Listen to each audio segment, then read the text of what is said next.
La victoire contre la cécité des rivières célébrée à Ouagadougou, l'onchocercose est presque éradiquée.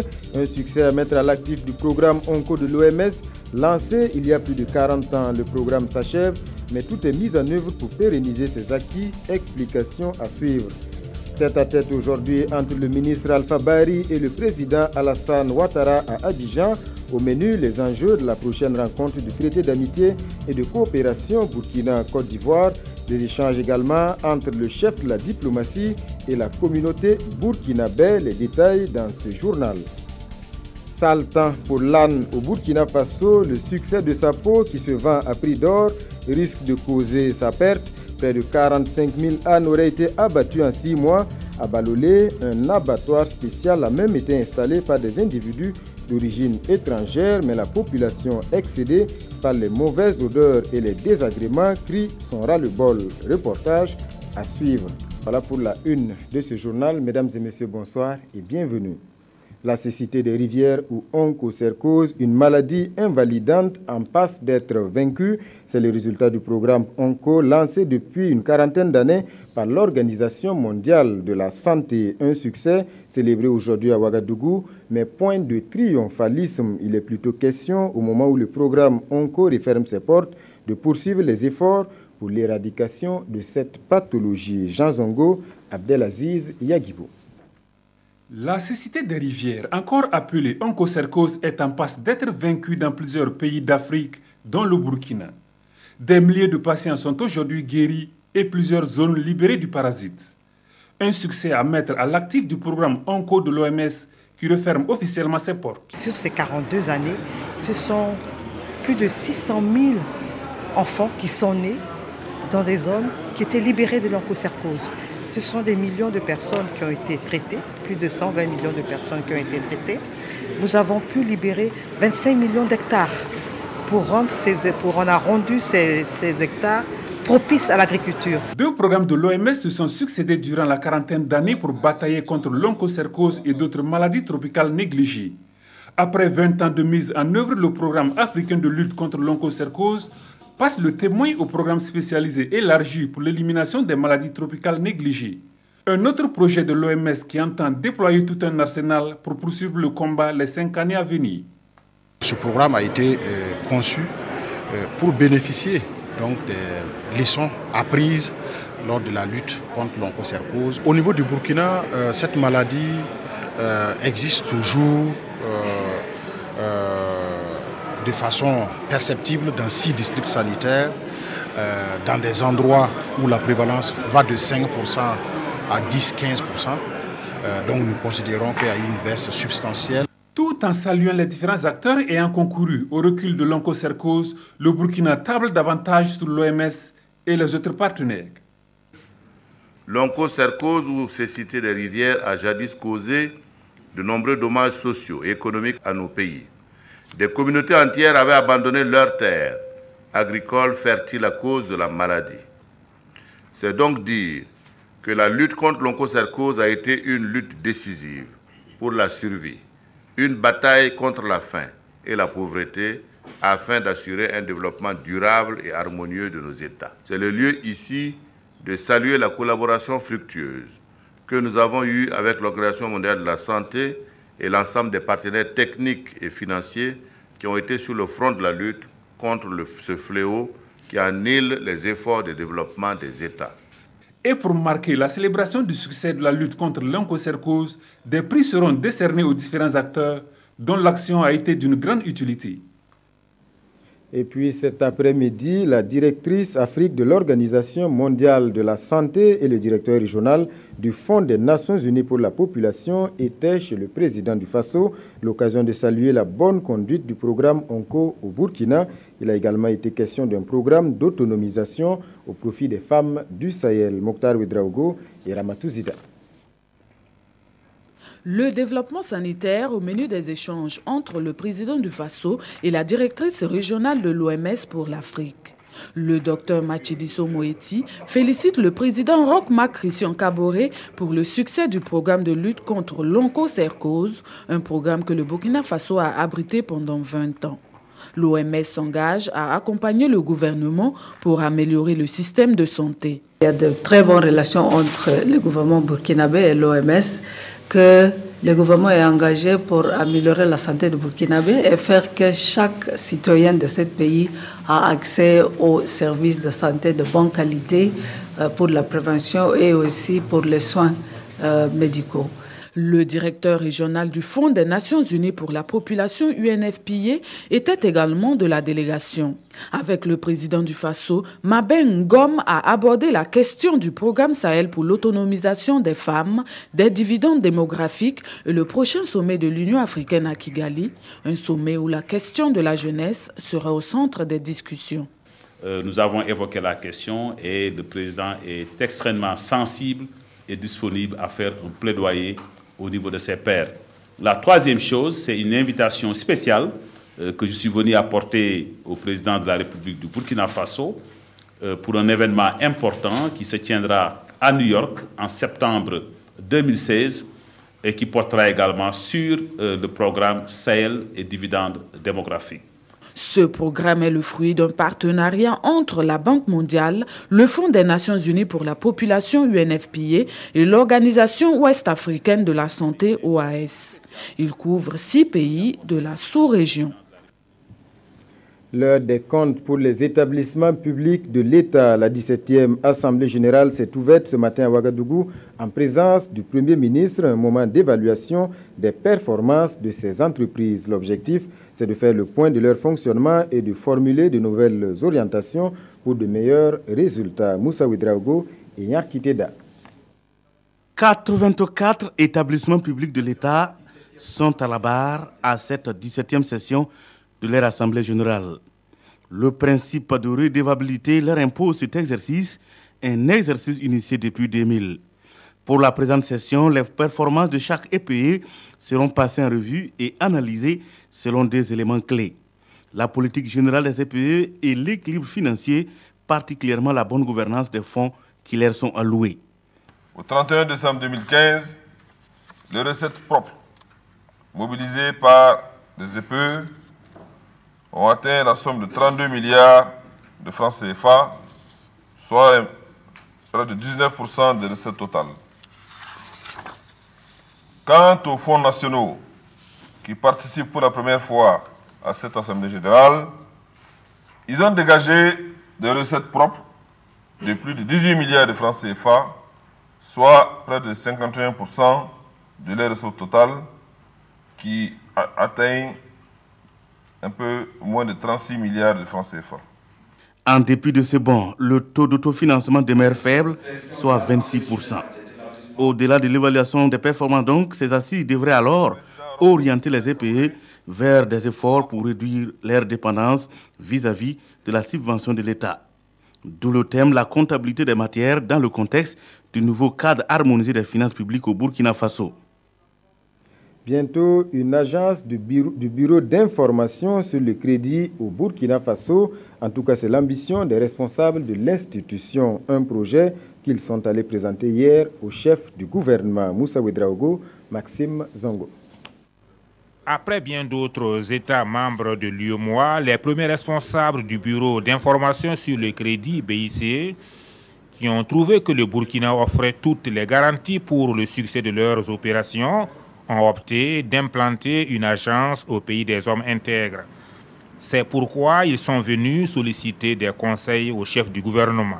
Les autorités du Burkina, grâce à la promulgation de la loi uniforme portant réglementation du bureau d'information sur le crédit, ont créé les conditions du démarrage des activités du bureau d'information sur le crédit. Donc notre présence aujourd'hui au Burkina est dans ce cadre-là. Nous avons signé les conventions avec les banques, les établissements financiers et les institutions de microfinance qui doivent participer à ce dispositif de bureau d'information sur le crédit dans les jours à venir. Et à partir de là, les conditions sont réunies pour le démarrage des activités du BIC. Nous avons aussi sollicité ces conseils pour la réussite de cet important projet qui a été initié par les plus hautes autorités de nos États.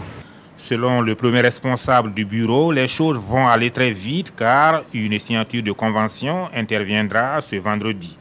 Le BIC est un outil qui va permettre aux institutions financières de prendre de meilleures décisions lors de l'octroi des crédits. Le ministre des Affaires étrangères est rentré ce soir même d'Abidjan. Alpha Bari est allé préparer la prochaine rencontre du traité d'amitié et de coopération. Aujourd'hui, il a été reçu par le président Alassane Ouattara. Sur l'objet de cette entrevue, écoutons le chef de la diplomatie burkinabé, propos recueillis par Nongba Kouda et Sibidi Issa Lankwande.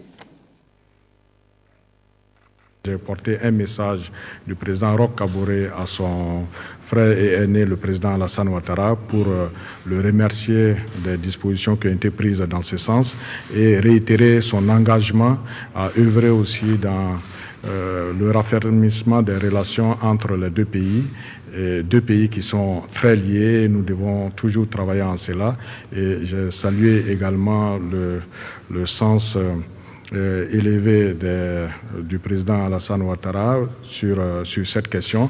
Depuis Addis Abeba, vous savez que les deux chefs d'État s'étaient rencontrés et se sont régulièrement vus en marge des grandes rencontres et ont travaillé à la chose à laquelle on aboutit aujourd'hui, à savoir cette reprise totale des relations entre les deux pays. Le ministre Alpha Bari, qui a également rencontré la communauté burkinabé vivant en Côte d'Ivoire. Au menu, la 5e conférence du traité d'amitié et de coopération entre les deux pays, annoncée pour la fin de ce mois à Abidjan, en présence du président du Faso, mais aussi le vote des Burkinabés de l'étranger en 2020. Nongba Kouda, Sibidi Issa Lankwande. À l'ensemble des couches socio-professionnelles des Burkinabés de Côte d'Ivoire venus l'écouter, le ministre des Affaires étrangères Alpha Bari a dit être porteur d'une bonne nouvelle. L'axe Ouagadougou-Abidjan a retrouvé son lustre d'antan et tout est en train d'être fait pour que le Burkina emprunte la voie de la relance de son économie. Le président du Faso s'y est engagé et c'est pour cela qu'il effectuera son premier voyage officiel à Burni fin juillet pour la 5e rencontre du traité d'amitié et de coopération Burkina-Côte d'Ivoire. Il était important de les rassurer par rapport au vote des Burkinabés de l'extérieur qui va avoir lieu en 2020. Satisfait d'entendre que les relations entre leur pays d'origine et celui de leur adoption sont de nouveau sur les rails, ces Burkinabés n'ont tout de même pas manqué de rappeler au gouvernement les difficultés qui sont les leurs. Les problèmes que nous avons énumérés de suite, ce sont des problèmes que nous vivons depuis des années. Quels sont-ils? Surtout les problèmes de salaire, problèmes de santé. Nous voulons un peu de respect pour la femme burkinabé. Parce que quand nous allions dans des cérémonies, les hommes ne sont même pas prêts à pouvoir mettre au moins une femme devant leur rang pour dire bon, ce rang-là c'est pour les dames. Depuis le grippe aviaire a commencé, on a tous les 1000 problèmes. Quand un train vient, on a 3 chargements. Un chargement, il y a 80 casiers dedans. Chaque casier, il y a 80 pentades dedans. On paye une pentade à 3500. Donc un chargement qui vient avec 3 wagons, ça nous donne 67 minutes descente au Burkina. Donc si vous calculez, vous voyez le chiffre qu'on a perdu. Personnel diplomatique, leaders d'opinion et d'associations, opérateurs économiques, chefs coutumiers, religieux et notabilités ont échangé à bâton rompu avec leur ministre de tutelle. Et l'on retiendra que leurs vœux les plus ardents sont de voir la matérialisation d'une carte biométrique consulaire qui leur donne accès à tous les services et le respect d'une vieille promesse, celle du vote des Burkinabés de l'extérieur. 3 ministres face à la presse aujourd'hui pour le traditionnel point de presse du gouvernement. Là, on revient à Ouagadougou. Maurice Bonané de l'urbanisme, Taïrou Bangré des sports et des loisirs et Rémi Fulgence d'Andjinou de la communication. Au cœur des échanges, les questions de lotissement, la situation des infrastructures sportives, mais aussi des questions d'actualité comme la rétrogradation supposée du général Yacouba Isaac Zida. Mounira Kéré. L'urbanisme de nos villes comme question prioritaire abordée à ce point de presse du gouvernement. Les préoccupations des pouvoirs publics se réfèrent au lotissement, à l'assainissement et au respect des normes de construction, considérées comme des enjeux économiques et sociaux majeurs. Pour le chef du département en charge de l'urbanisme, il est impératif de discipliner les acteurs intervenant dans le domaine. Le ministère a pour attribution de mettre de l'ordre pour tout ce qui concerne les investissements dans le domaine du bâtiment et des aménagements urbains et de permettre à l'État de pouvoir assurer la réalisation de ces ouvrages. L'exercice de communication gouvernementale s'est aussi focalisé sur l'état des infrastructures sportives dans les différentes villes du Burkina. Banfoua aura son terrain synthétique, Koudougou aussi et Dédougou. Donc Kaya directement et Waikuya aussi avec Kaya, donc au mois d'octobre, donc on va finaliser pour eux. L'affaire Zida s'est invitée au débat. Pour Rémi Dandjounou, le gouvernement n'est pas au courant de la rétrogradation du général. Des éclaircissements ont été fournis quant aux multiples déplacements du ministre en charge des Affaires étrangères vers la Côte d'Ivoire. Dans le cas d'espèce, nous avons à préparer donc le traité d'amitié et de coopération, le TAC, qui va se tenir en fin d'année. Donc il est dans son travail de diplomate au service de son pays. Lorsque le général Zida a été nommé, ça a été par un décret. Je pense que normalement, s'il va être enlevé de ses fonctions, il y aura un décret. Pour le moment, le gouvernement n'est pas au courant de quoi que ce soit par rapport à cela. L'exploitation des peaux d'âne inquiète le gouvernement qui annonce que le sujet sera bientôt sur la table du Conseil. Quant à l'incivisme routier et fiscal, le gouvernement entend y mettre un terme. Idem pour les installations anarchiques dans les villes et les manifestations sans autorisation. Et justement, je vous le disais, c'est un sale temps pour les ânes au Burkina Faso. Le succès de leur peau qui se négocie à prix d'or est en train de causer leur perte. Près de 45 000 ânes abattus en 6 mois. Le cas de Balolé à Tanguendasouri est symptomatique. Dans ce village, un abattoir a été érigé par des individus d'origine étrangère, mais excédés par les désagréments et les mauvaises odeurs, les populations crient leur ras-le-bol. Explication Issaka Ouedraogo et Zalissa Sanfo. Des cadavres d'ânes qui jonchent partout le village de Balolé à quelques encablures de Tanguendasouri. Dans les bosquets, les espaces vides. Sous la direction des habitants, nous en avons dénombré une douzaine en l'espace de 30 minutes. Même dans les concessions. Ce soir, Madame Kabore Koudpoko fera sa cuisine à côté de ce cadavre. Elle dit n'avoir ni les moyens, encore moins la force, de s'en débarrasser. L'on croirait donc à une épidémie qui frappe ces animaux. Mais détrompez-vous, ils ont été libérés de cet abattoir suite à un mécontentement des habitants. Premièrement, on est venu, on a fait une délégation, on est venu, on a croisé les autorités de l'usine. On a discuté, on n'a pas trouvé un terrain d'entente. On est reparti 2e fois, ils ne nous ont pas écoutés. 3e fois, on a fait venir la gendarmerie nationale, on a fait venir le commissaire, on a fait venir les gens de l'hygiène de Tanguendasouri. On a eu à discuter. Ils nous ont donné qu'à partir de ce jour-là, il n'y aura plus d'abattage d'ânes, qu'ils ne vont plus tuer d'ânes. Il y a eu une pluie qui est venue, ça a envoyé tout le sang des ânes, les déchets encore pour mettre dans nos puits. On ne peut plus boire de l'eau, nos animaux ne peuvent plus boire l'eau et puis on tombe malade. 3 jours se sont écoulés depuis qu'ils ont mis l'abattoir à sac. Les responsables tentent de nettoyer ce qui aurait pu favoriser la colère de ses habitants. Mais rien n'y fait. Dès l'entrée, ce sont les odeurs nauséabondes qui nous accueillent. Et à l'intérieur, un décor macabre. Des caracasses, ça et là. Des restes d'ossements brûlés et des rapaces qui rôdent autour témoignent du destin funeste de ces ânes. Un destin qui déplaît aux habitants de ce village pour qui l'âne est un animal sacré. Nos vieux même nous ont dit qu'au mois des ancêtres là, âne là, c'est sacré pour d'autres personnes. Et puis âne même c'est sacré pour notre village. On ne touche pas à l'âne. Donc on ne va pas boire sang d'âne ou bien déchets d'âne, or que nous ne touche pas à l'âne. Les responsables de cet abattoir ne veulent ni être vus, ni être entendus. Hors micro, là, ils nous confient que c'est un concours de circonstances qui leur aurait conduit à cette situation. La forte chaleur aurait provoqué la mort d'une centaine d'ânes et en ce même moment, une panne de leur incinérateur leur aurait empêché de s'en débarrasser. Voilà pour ce constat. C'est l'une des mesures du gouvernement pour éviter d'autres inondations à l'hôpital Yalgado Ouedraogo, le déguerpissement des commerces installés aux abords de l'hôpital et le curage des caniveaux. Constat aujourd'hui, si de nombreux commerçants sont en plein déménagement, d'autres par contre ne semblent pas pressés de libérer les lieux alors que les travaux ont débuté. Moussa Ouedraogo ou Moussissé. Ce commerçant est en plein déménagement. Lui qui avait son magasin aux abords de l'hôpital Yalgado Ouedraogo. Comme d'autres installés à cet endroit, il doit libérer les lieux après les mesures prises par le ministère de la Santé pour résoudre les problèmes d'inondation de l'hôpital. Tous sont unanimes sur le bien fondé de ces mesures. La décision est bonne.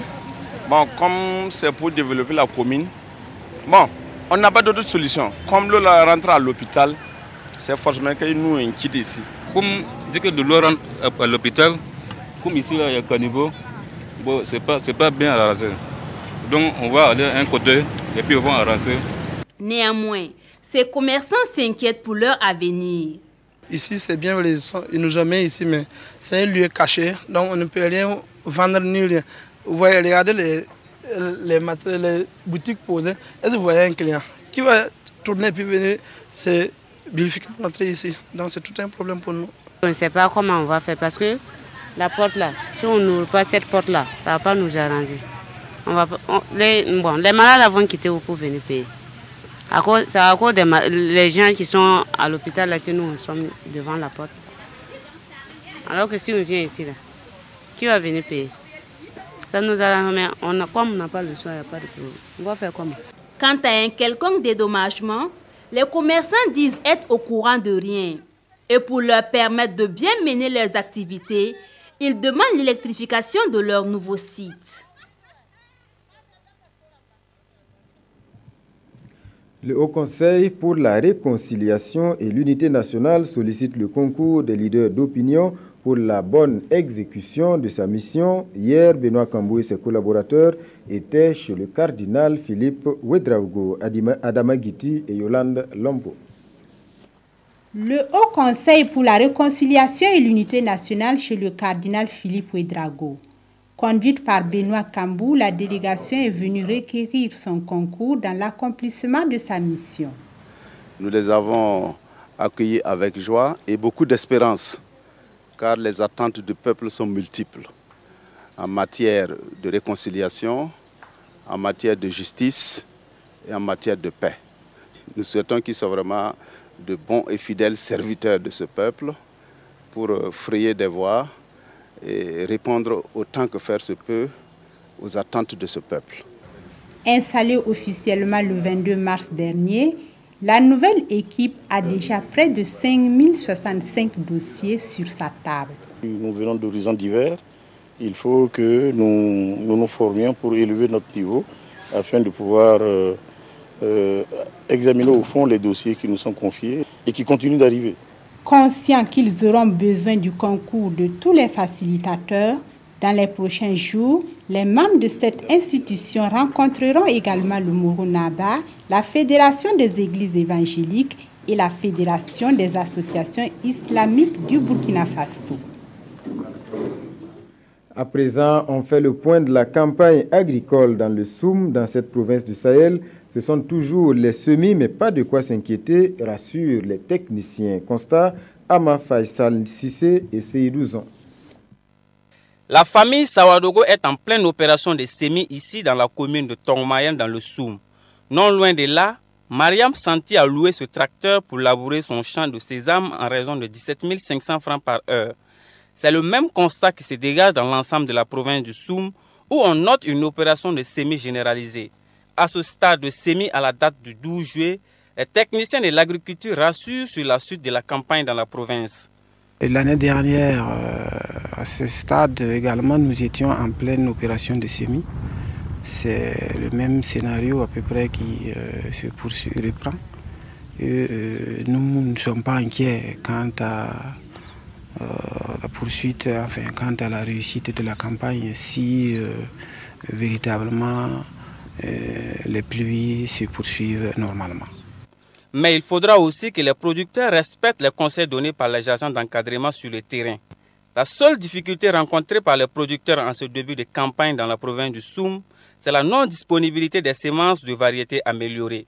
Les producteurs ont compris l'utilité et la nécessité d'utiliser ces semences de variétés améliorées, de sorte que nos services sont sollicités pour, n'est-ce pas, assurer l'approvisionnement. Alors c'est là qu'il y a peut-être de petits soucis, on n'arrive pas à couvrir les besoins, mais aussi nous ne manquons pas de les orienter vers les privés. Selon Ibrahim Ouedraogo, si les producteurs respectent les conseils des agents d'encadrement et avec la bonté du ciel, le Soum pourra réussir sa campagne agricole. Les quotidiens de ce jour reviennent à l'unisson sur le réchauffement des relations entre le Burkina Faso et la Côte d'Ivoire. À l'étranger, c'est l'assassinat au Burundi d'un député qui retient l'attention. Lecture croisée avec Toboum Evelyne Dabire. Les parutions de ce 14 juillet font le point de la visite du ministre Alpha Bari en Côte d'Ivoire. Objectif de cette visite, informe Sidoya, la relance économique et les préparatifs du 5e sommet sur le traité d'amitié et de coopération entre Yamoussoukro et Ouagadougou. Si le soir rapporte la satisfaction du ministre Alpha Bari quant à l'excellence des relations entre le Burkina et la Côte d'Ivoire, le pays, lui, se félicite surtout du réchauffement des relations ivoiro-burkinabais suite à la période de bruit constatée depuis la chute de Blaise Compaoré. Ce journal conclut, le réalisme a triomphé, mais estime que les embrassades ne mettent pas forcément fin à la bagarre. Actualité hors du Burkina, l'assassinat de Hafsa Mossi, c'est la goutte de sang qui entache les pourparlers, écrit l'observateur Palga. Pour ce journal, l'assassinat de l'ancienne ministre de l'Information du Burundi vient allonger la liste macabre des personnes tuées depuis la crise consécutive au 3e mandat du président Pierre Nkurunziza. Pour aujourd'hui au Faso, Nkurunziza a entamé depuis longtemps son fameux mandat et écarte avec brutalité tous les obstacles humains et matériels qui obstruent son chemin. Cet assassinat intervient concomitamment au conclave sur le dialogue inter-burundais. Le journal interpelle alors la communauté internationale afin qu'elle trouve des actions contraignantes, car après Hafsa Mossi, s'inquiète aujourd'hui au Faso, c'est au tour de quelle autre personnalité de tomber sous les balles assassines? Voilà, mesdames et messieurs, c'est la fin de ce journal. Merci pour votre attention et bonne suite de programme.